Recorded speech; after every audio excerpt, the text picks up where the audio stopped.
Hi, I'm Ian Kerr. We're here at Postal Vision 2028.0 at the Ritz-Carlton in Pentagon City, and joining me is Brody Buhler. He owns Accenture.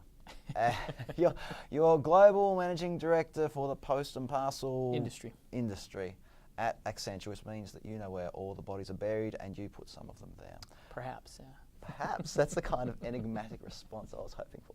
So, Brody, we're going to talk a little bit about the evolving e-commerce battleground and what it means for the postal parcel delivery sector. It's well established that in the early days of e-commerce, it was about products being available that weren't previously available, especially in cross-border, and competing on price. A lot cheaper than buying in the bricks and mortar store. Those competitive advantages have sort of gone by the way a little bit, and we talk about the customer experience a lot more. So let's get into this. What are you seeing as this evolution and what it means for the delivery sector? So one of the things that we're seeing in the research we've done is exactly what you described. They've competing on price is commoditized. There's still advantages to that, but if you want to match somebody's price, there's all the tools to be able to do that. And so using it as a true competitive advantage has dwindled, and they've now morphed into competing on the last mile, right, the second half of that digital customer journey and how the goods get into customers' hands. And they're playing on what I see as changes that are really being driven by device proliferation, right, smartphone proliferation, and the expectations that creates of an instant control. I can have what I want, when I want, where I want it, and trying to then put physical delivery into that same model and really start to give people options. So we've talked a lot in the podcast over the last couple of years about proximity and getting the goods closer to customers so it can be fulfilled quicker. Can you give us some examples of how that's happening here in the USA? I think Target is one of the companies to watch. Last year they bought Shipt, and they bought, I think it's Grand Junction was the other, which is an last mile analytics company. And you put those two capabilities together, and that now gives them a very different ability to fulfill. And what they announced recently is that they'll start, by the end of this year, they'll be fulfilling out of the 1,800 stores, or 1,800 of their stores. That's a radical shift from where they were even last year. If you go back 10 years, it was central fulfillment, economies of scale, keep your cost of working capital low, to now this new model where I fulfill from 1,800 locations. That's a radical reshaping of the fabric, right, the infrastructure of the supply chain. So it's getting close to the consumer, but doesn't that increase cost if you're fulfilling out of 1,800 different locations? Yeah, the balance they're seeking to strike is manage cost of working capital with managing logistics costs. So the models there would say, all right, how do I get the right inventory in the right place? And if I do, and I can do it on my network, then I can do that cheaper than if I were to send it through somebody else's network, the longer distance.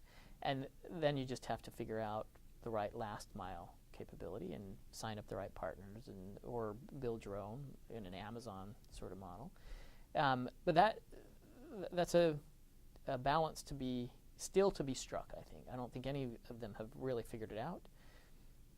The ones to watch are Walmart and Target and Amazon as they sort of. So does that tie into this idea of alternative delivery solutions or addresses? As far as alternative delivery locations and. Yeah. If you're getting closer and you've got you've built your own network to distribute out to these 1,800 locations, how are you getting it into the customer's hands at the end?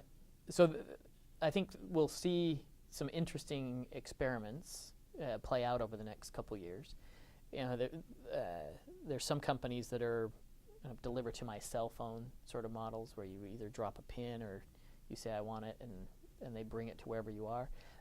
Those are challenging to fulfill. I think the real kind of immediate alternate delivery that we'll start to see are buy online, pick up in store, the BOPIS sorts of models, lockers, maybe secure locations that are close, pick-up, drop-off locations, those sorts of things. So I think that's where we'll see the real meat of the experiments over the next few years. And so what has your or Accenture's research shown when it comes to customers' own delivery preferences? Do people still want their delivery at home, or are they actively seeking those alternative delivery options? There certainly are some that are actively seeking the alternatives. At the end of the day, you want the item where you need it. And sometimes that's to the home. Right? Nobody wants to kind of pick up groceries in a locker and trudge them the quarter mile to their house. They might do that for an economic trade-off, right? It costs me a little less if I do that versus to the home. But you want them where you're going to use them. And so the ability to have that option, right, that control at the right economic price points, that's still to be kind of worked out, right? We're seeing a lot of experiments, and I think a lot of them are really unsustainable that are out there right now. But those models will work out, and at the end of the day, you get it where you want it, and that's what people want. Sometimes it is a locker, sometimes it's a pickup location, sometimes it's my home, sometimes it's my office, and I want to be able to control that. Well, you said in your presentation something about was it 17%? Was that the magical number of people? Was it, millennial urban professionals. It's got to be millennial professionals. There's got to be an acronym in there somewhere. The MUPs, we'll call them. The MUPs. There you go. The MUPs, they are the more demanding generation, and and right now we're calling them a generation, but will the day soon come when there's no longer that distinction between groups? What are your... Their buying power is growing. It's the fastest growing buying power group, right? That millennial group, and it's the fastest growing segment of the population. And you were right, it was 17% in the research we did, 17%, and they preferred a secure alternate delivery location. And the secure part was new this year. Previously, when we had offered secure or just an alternate delivery, they'd come out relatively even. This year, for the first time, secure was the dominant choice. They wanted it to be secure. Let's talk about cross-border then. Okay. What are your predictions or your visions for the future when it comes to cross-border? What we're seeing in cross-border is a remarkable amount of startup activity, of new models. And I'll give you an example.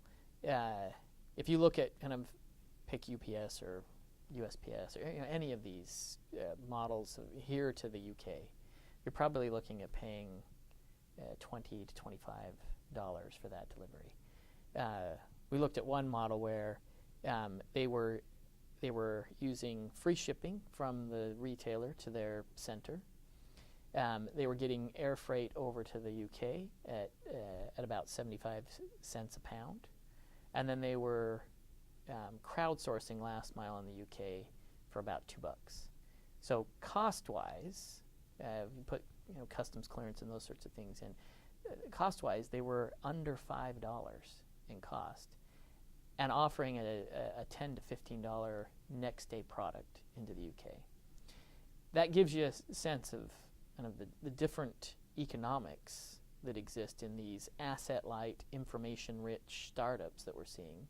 They can do things fundamentally different than what the incumbents can do, and if you think of kind of why this didn't exist previously, it's the device and the trust in crowd that I think previously didn't exist, and those two changes are I think reshaping what consumers are willing to put up. Do I have time for an anecdote around this? Yes, I think so. This last week we went on vacation, and so we drove up to Baltimore, about an hour away from my house, and we were running late. So my wife hopped on to find options for parking, and one of them was this app. Journey was the name of the app. That you could download, where they would meet you at the terminal.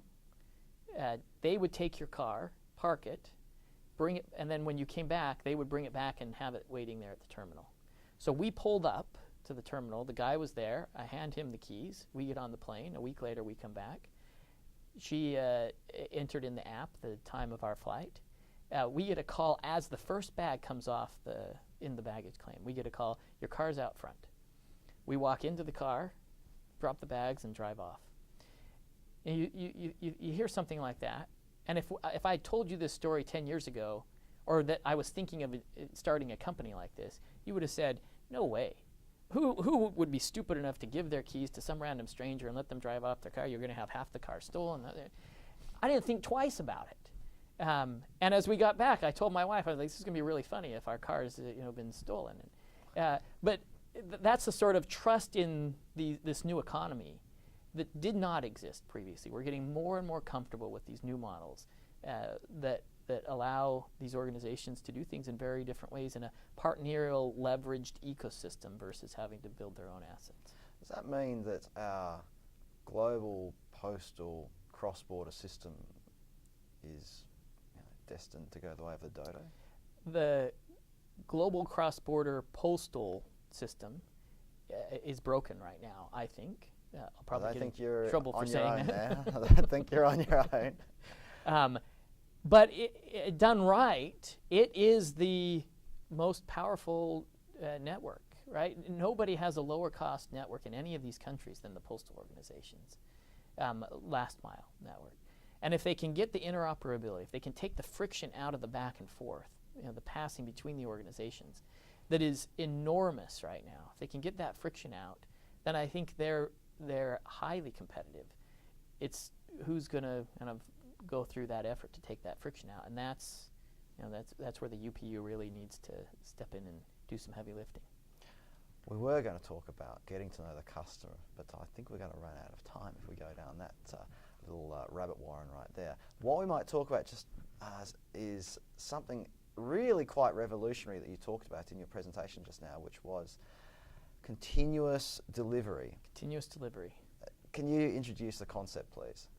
The concept is taking advantage of the investments that retailers are making in proximity that we've already talked about, with artificial intelligence capabilities that allow a new level of dynamic optimization, and then the networks that are out there, whether it's a traditional postal network or a crowdsourced network, to do a local, dynamic, optimized delivery that's running continuous. I call it networkless. So instead of a driver pulling out of a sortation center every morning with 200 deliveries to do, the milk run. Milk run, exactly. They get their first assignment, which is go to this retailer, pick up 15 packages, deliver 8 on your way to pick up 12, deliver 9, pick up 3, deliver 6, and they just go in that continuous, optimized, dynamic delivery capability. And it's reliant on that inventory proximity. So you've got to be in the right market where those investments have already occurred. But in those markets, we think that radically changes the way consumers get things, because they can get them cheaper and faster than they can in any other way today. So you need a density of inventory, mm-hmm. and a density of drivers and a density of delivery points as well. Yep. So it's not going to work in rural Australia. Exactly. Just take an example. Not for a long time in places like that. Yeah. So, but you mentioned there you're not just looking at the one milk run model. It could be one driver goes off, has a set run. Another driver might be crowdsourced. Another driver might be how is it a variety of drivers offering all of this inside one sort of some sort of moving mass? How do you sort of vision that? You need the right engine to orchestrate that, and because of the complexity of the variables, I believe that it can only be done on an artificial intelligence platform. But yes, then it's orchestrating the combination of different delivery models. So that could well be the future for us, but it depends upon the artificial intelligence, basically having the engine, the IT engine behind it to make it work. Yes. So it's not some far-fetched vision of the future, is it, Brody? Really, we're prototyping it now. We have a center for artificial intelligence in Dublin. We're prototyping that technology now there. So it's not Well, it might be. We might fail, but it's not Star Trek science fiction. We're going to try it. So there you go. There's another vision of the future from Brody Buhler at Accenture. Brody, thanks heaps for joining us on the Postal Hub podcast today. Great to be here. Thank you. Well, I'm saying Postal Hub podcast. This could be on the web. It was all branded with Postal Vision 2020. Let's just say it's also for Postal Vision 2020. Thanks very much, Brody. Thank you.